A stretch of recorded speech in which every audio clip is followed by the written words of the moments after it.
Hello and welcome. It's February 17 and this is Afghan Voice Agency.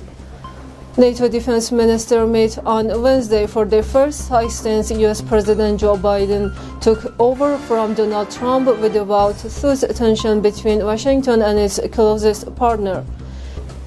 Key on the agenda at the two-day virtual conference is the future of NATO's 9,600-strong support mission in Afghanistan after Trump sidelined allies and struck a deal with the Taliban to pull out troops. Biden's administration is reviewing whether to stick to a looming May 1st deadline to withdraw or risk a bloody backlash from the insurgents by staying.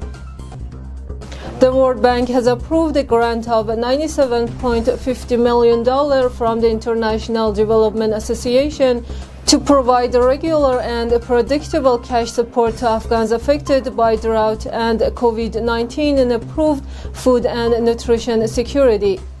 In a statement issued on Tuesday, the World Bank stated that the grant will also help build Afghanistan drought early warning and response system. Hezbollah's security general has warned the Israeli regime not to play with fire, saying any Israeli act of aggression against Lebanon will be met by a strong response from resistance movement. Sayed Hassan Nasrallah made the remarks in a televised speech on Tuesday in commemoration of the martyrdom anniversary of a number of top Hezbollah commanders, including Ahmad Mukhniyeh, who was assassinated in Syria in February 2008. Nasrallah insisted that Israel has never committed itself to international law. The regime has destroyed cities and killed civilians in all its wars. The Kabul government has welcomed NATO's condition-based approach to Afghanistan. NATO Secretary General Jens Stoltenberg said on Monday, just 2 days before the NATO defense ministers' meeting, that NATO's presence in Afghanistan is condition-based. While no ally wants to stay in Afghanistan longer than necessary, we will not leave before the time is right, Stoltenberg said. Taliban deputy leader Mullah Abdul Ghani Baradar says that there is no military solution to the long-term conflict in Afghanistan. In an open letter to the people of the United States, Mullah Baradar stated, "The past 19 years have been proven beyond any doubt that the Afghan issues cannot be resolved through the use of force or by alternating military strategy and generals." Baradar emphasized that the people of Afghanistan are dealing with an imposed war.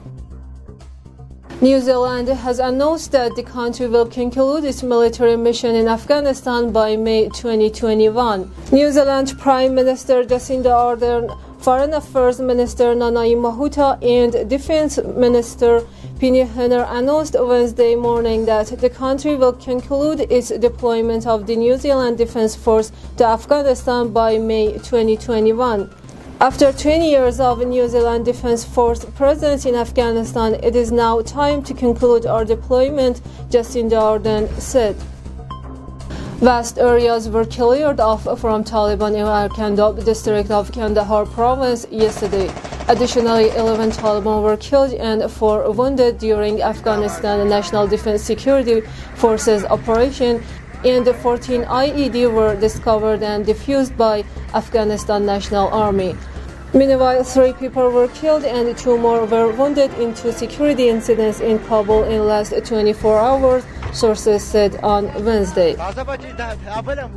U.S. Secretary of State Antony Blinken said on Tuesday, the path to diplomacy is open right now with Iran over its 2015 nuclear deal, but would not address whether the Biden administration has had any direct engagement with Iranian officials. The path to diplomacy is open right now. Iran is still a ways away from being in compliance with the deal, so we'll have to see what it does, Blinken told National Public Radio according to transcript provided by the broadcaster. The Pakistan International Airlines is in talks with the Afghan government on increasing its flights to the neighboring countries. The national flight carrier said its special focus was on enhancing cargo business to facilitate trade between 2 countries. Pakistan International Airlines Chief Executive Officer Arshad Malik, during a visit to Kabul, met Afghan aviation head Dr. Qasim Wafaizadeh on Tuesday. Thanks for tuning in, and I'll be back soon.